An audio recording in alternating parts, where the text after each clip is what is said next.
So, I guess it's been a month or two since Miss Judy came and asked me if I would speak at this, and I was like, yeah, sure, I will. And I was like, well, what do I talk about? And I was like, I'll talk about forgiveness. And then I was like, yeah, no, never mind. Like, I'm not very good at that.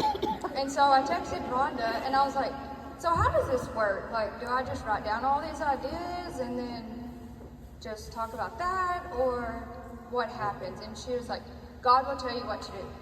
And I thought, oh great, this should be fun. So then the next week, my grandpa got sick, and I'm trying not to cry, but then God told me several times of Girl Get Up. So that's what I'm going to talk about today. It's called Girl Get Up.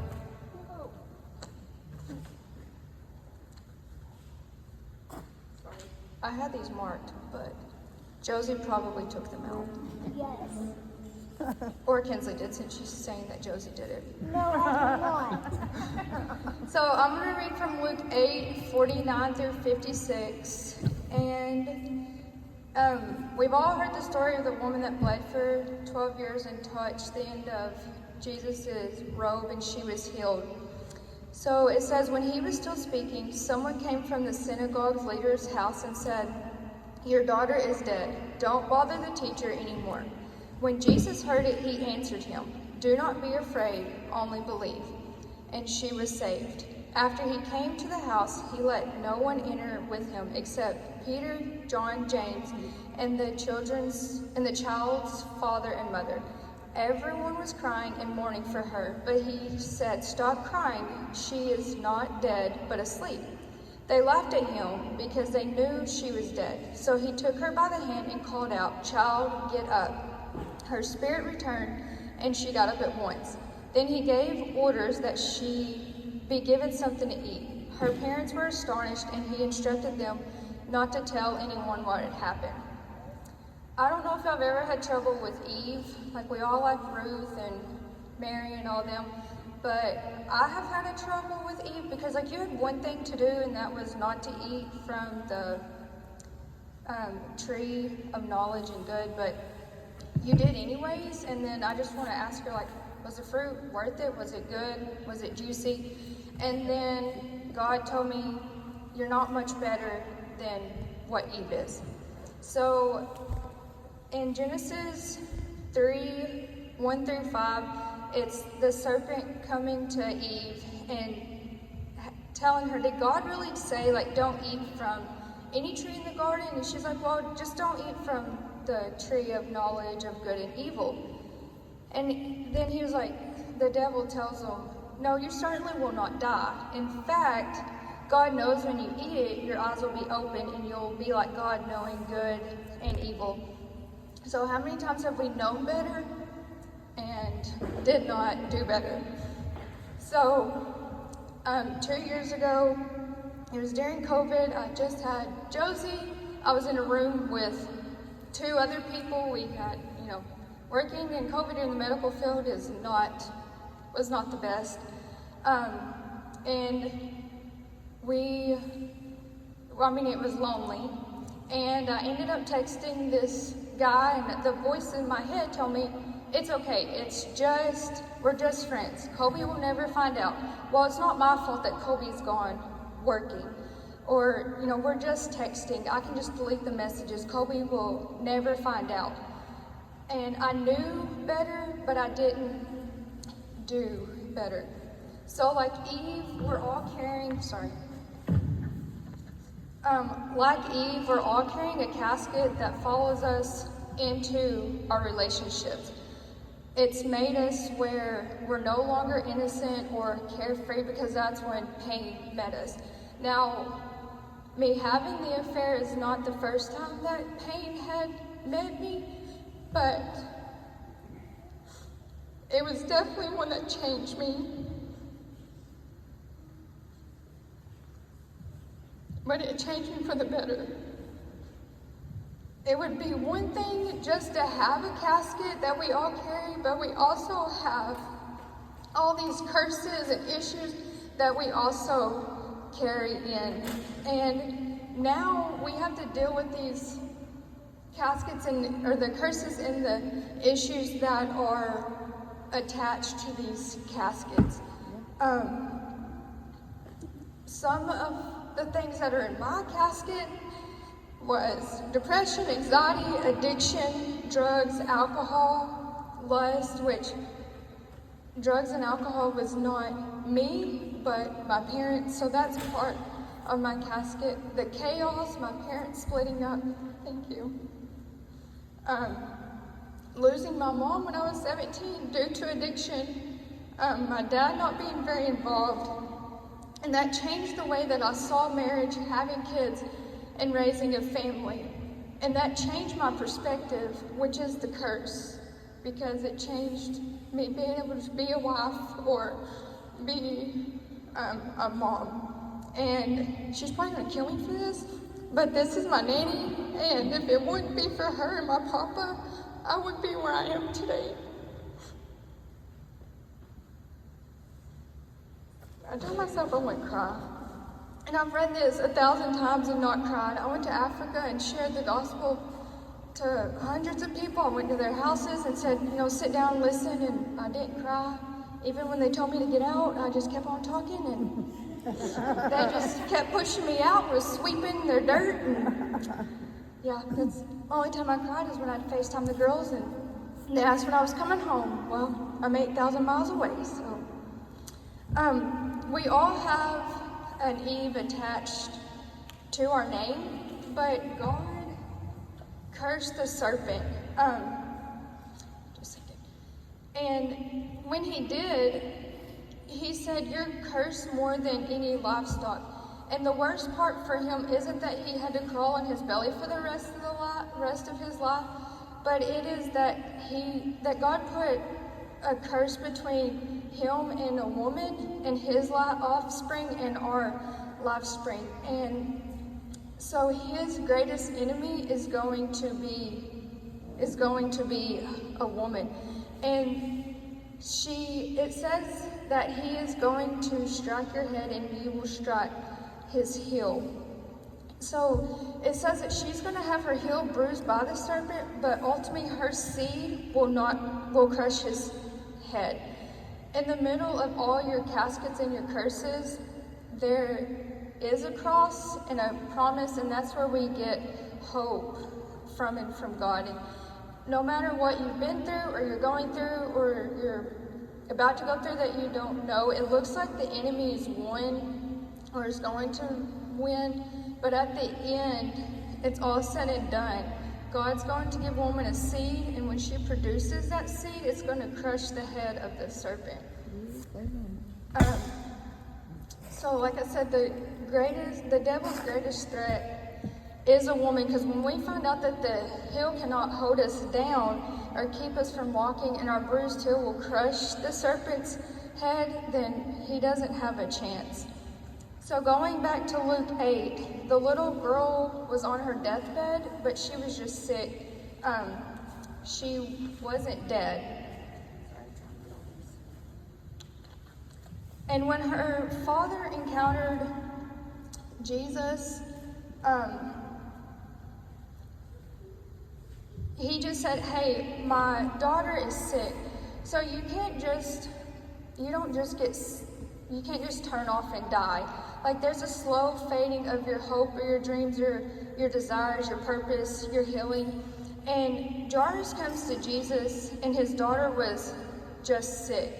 So if you see Jairus and his daughter as one, his daughter is sick, but there's another part fighting to be healed, which is her father fighting for her to be healed. And usually we only think that there's one part, and that part is sick and that it's dead, but there's not a part of us that is fighting to be healed.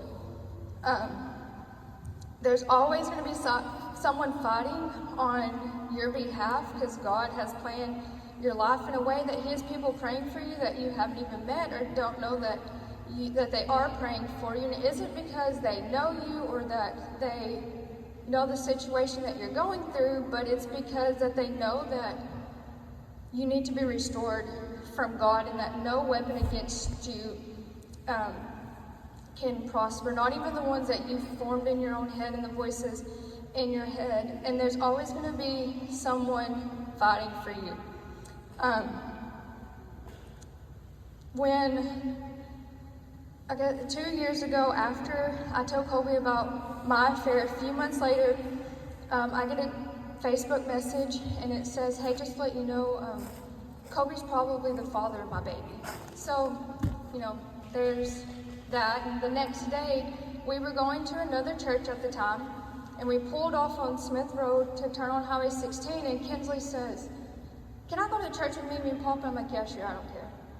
So we pull up, I get out at the awning, and I bring Kinsley in, and Rhonda and Brian did not know that we were bringing her. So I walked in, and she was coming out of the sanctuary, and I don't remember much. I just remember crying and telling Rhonda, "Hey, Colby probably has another baby."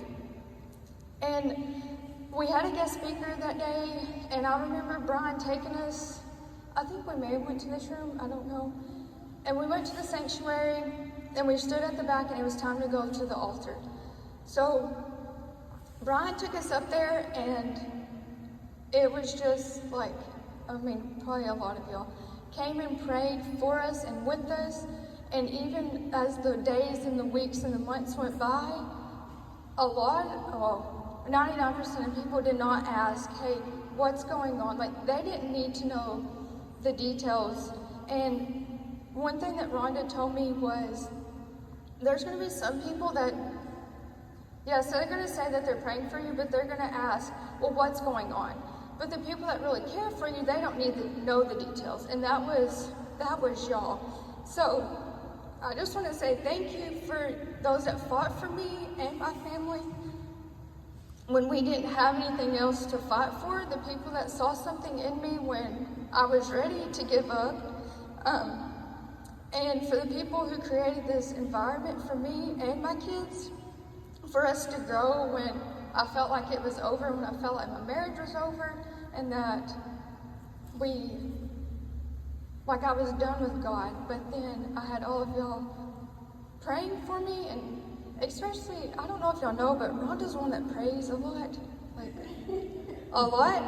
and so probably prayed for me before she even knew who I was. So I just want to say thank y'all for that, and not needing to know the details. I think it was probably several months later.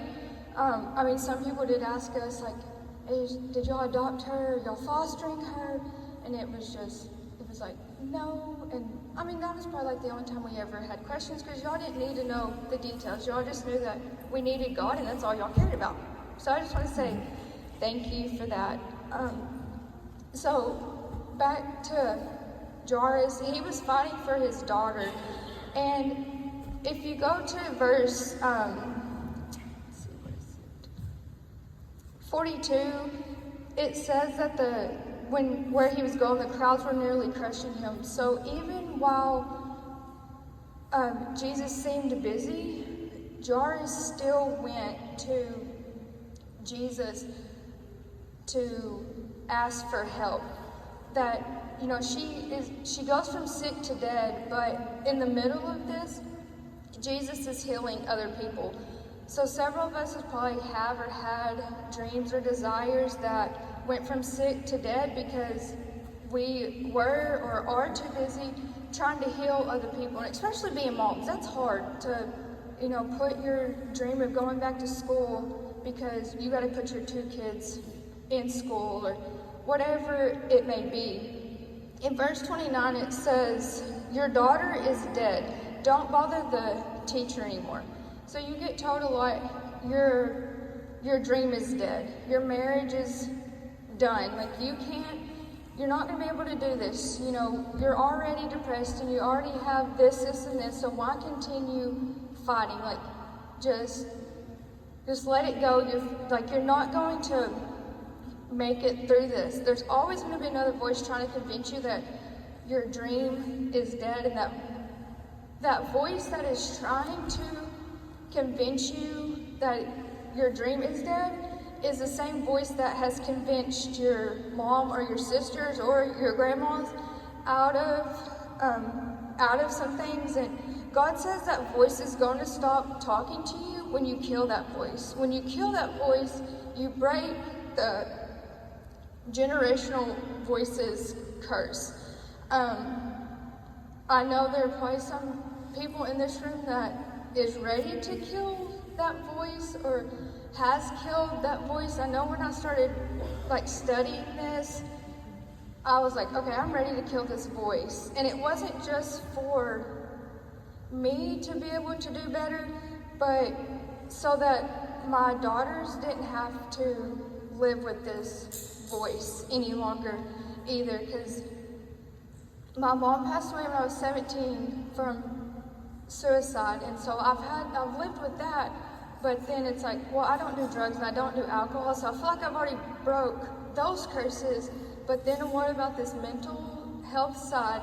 So I was like, okay, it's time that I stand up and break these curses, because I do not want any of my girls, I don't want my sisters going through it, or anyone that comes after me. I don't want them to have to do that. But when we break these voices, it's going to break everything and everyone that is connected to us. And you've got to tell yourself that you're going to send that voice back where it came from. And that there is something sick, deep inside of you, but it's ready to be healed. It needs to be healed. When we were going through this a lot, be still and know, I had to keep reminding myself, but I also had to remind myself that we serve a God who restores and heals in the only ways that He can do it. And that little girl is still on the side of you. And God has kept you here because there's a purpose connected to you. And it's time to come to war with the devil and silence those voices. And you've got to tell it, no more talking me out of God's purpose for me. And He has resurrecting power, and He's going to make all things new. With saying that when I was fighting for my marriage, I didn't want to. I told myself it wasn't worth it. But now, my marriage has never been better than what it is now. What I went through, it's made me be a better mom, to understand that I can't get mad and frustrated at them because they're having a bad day. Because we all have bad days, and there's no sense in me yelling at them because I don't know if they slept good or if they had a bad day at school or whatever it is. Going through this, I mean, it wasn't just 1 week and it was over.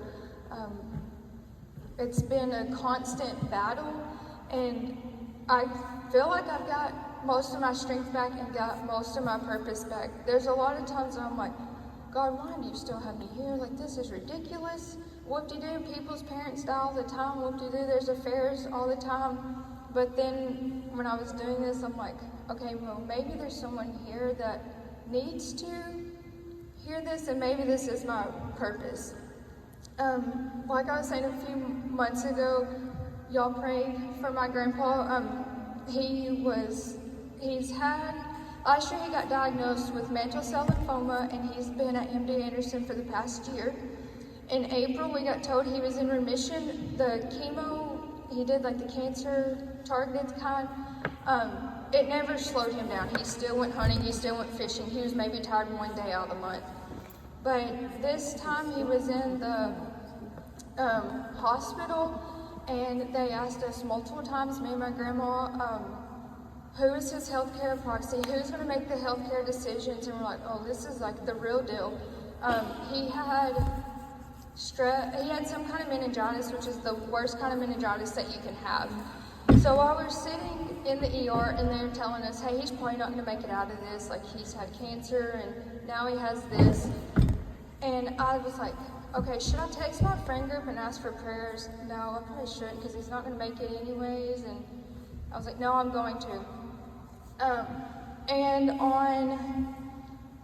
that was Sunday. On Monday, they had moved him to a different room, and my grandma finally went home and got some sleep. He was awake, but he was not aware of what was going on. And I'll never forget that at that time, I got down on my knees, and I was like, I didn't care how dirty the floor was. And we had to wear these gowns and masks, and what else did we have to wear? Gloves, because he was on oscillation. At that point, I didn't care. The gown was off, the mask was off, the gloves were off, and I remember sitting on the side of the bed and holding his hand and praying, God, you've got to heal him, but if you don't do it, then it can't be done. And that's when I had to come to war with the devil. And so a few days later, on Thursday, we were going to the zoo with Josie, and Honey and the Rock came on. And I completely lost it. It is not time to just start crying and bawling in the middle of construction in Jacksonville, but that's what happened, and it was literally Jesus take the wheel because I could not see anything. And the ones that stuck out to me, it says, praying for a miracle, thirsting for a living purpose in your plan, power in the blood, healing in your hands. Everything you did is enough. I keep looking, I keep finding. You keep giving, keep providing. I keep praying, you keep moving. I keep praising, you keep proving. So I texted Rhonda and told her what had happened, and she says, well, shortly after Miss Judy asked you to talk, here came the devil, and he doesn't attack the weak. And I was like, oh, I guess you're right. And so I was like, he uses several different ways to try to break me down or just make me give up and text Miss Judy and say, hey, I can't do this. But we have to break through some things before we can get to where God needs us to be. Jairus is desperate for his daughter's healing, and he has to fight the voice that told him, hey, your daughter is dead.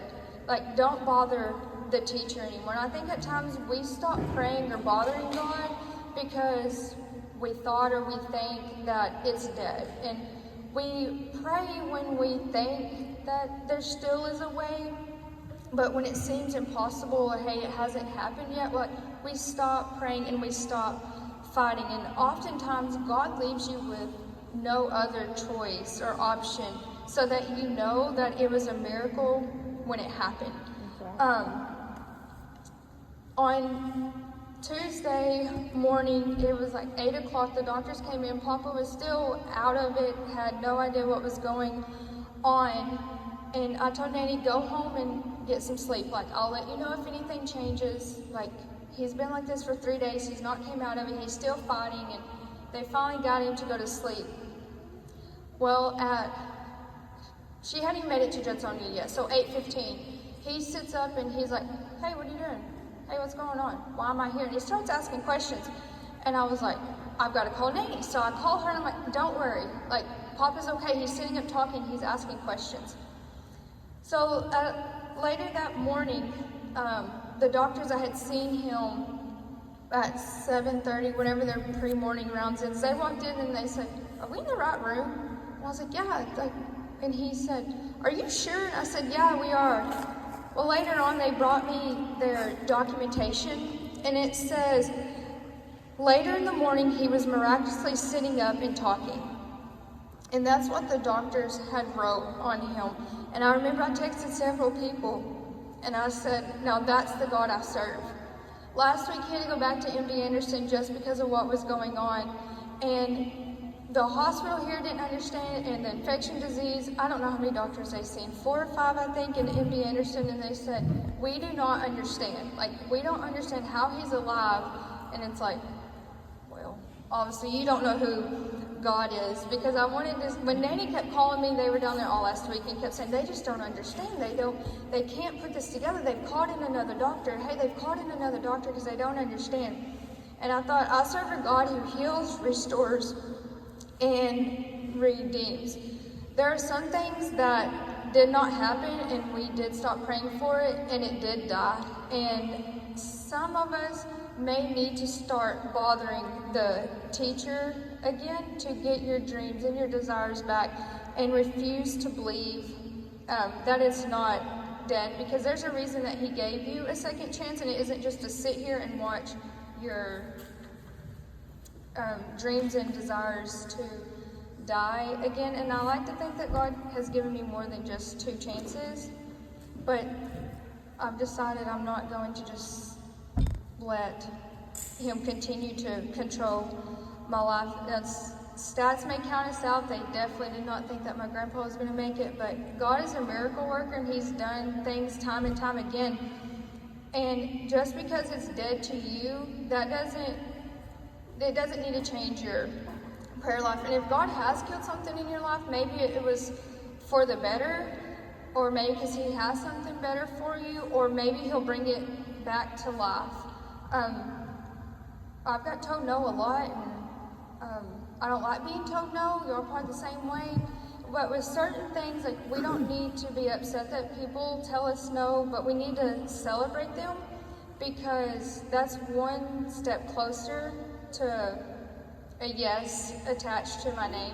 In verse 54, he says, "Child, get up." When we're all carrying these caskets and curses, God is telling us to get up. Like, you've been down too long. You've been struggling with your depression, your anxiety, your financial needs. Like, you've been down too long. It's time that you go back to where pain met you, and stop believing what God has told you who you are, and reach back and grab that little girl that believed that everything is possible. As long as we have God by our sides, and we can do anything. We get told no or let down, that just needs to be more ammunition for you to get closer to God. In verse 55, it said, "Her spirit returned and she got up at once." Sometimes God does miracles for you and your family, and it says that he ordered her parents not to tell anyone. So he performs his miracles for you and your family and those closest to you, but not for the world to see the miracles, because those closest to you, they need to see these miracles. They need to see God's power. They need to see that you have broken these curses, that you have killed the voice, and that your spirit has returned. You've got to get your fight back and your power back.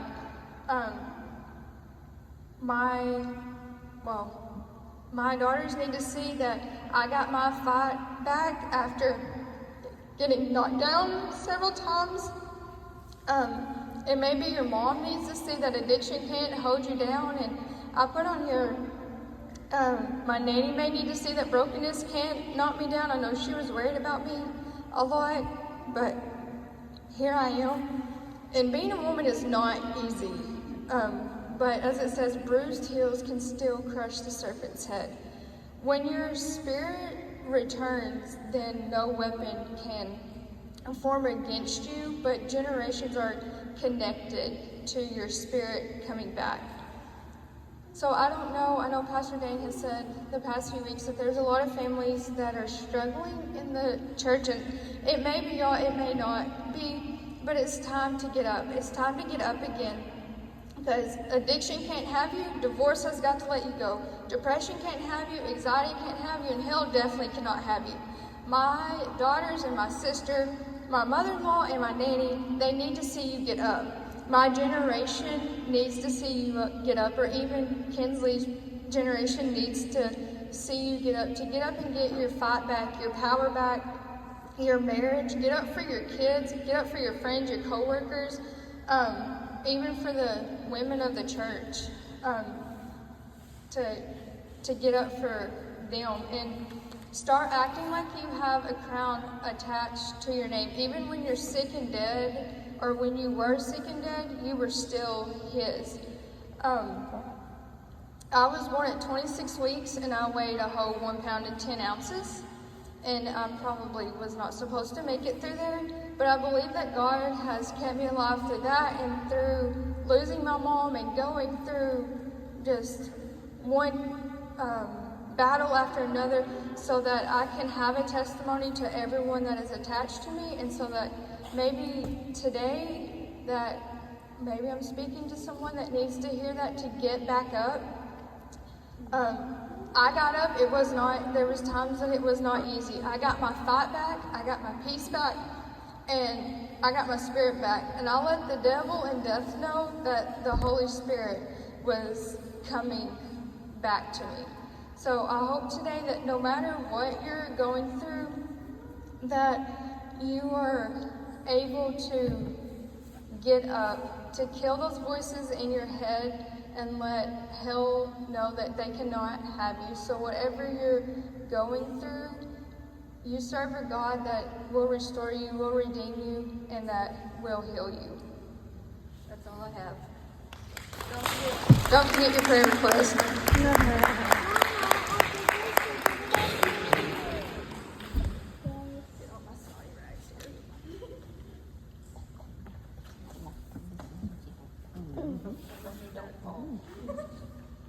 Didn't she do a great job? And I have no doubt in my mind that she did minister to hearts and lives here in this room. Amen. I felt the anointing once she started to talk. I told Leslie when she came in this afternoon,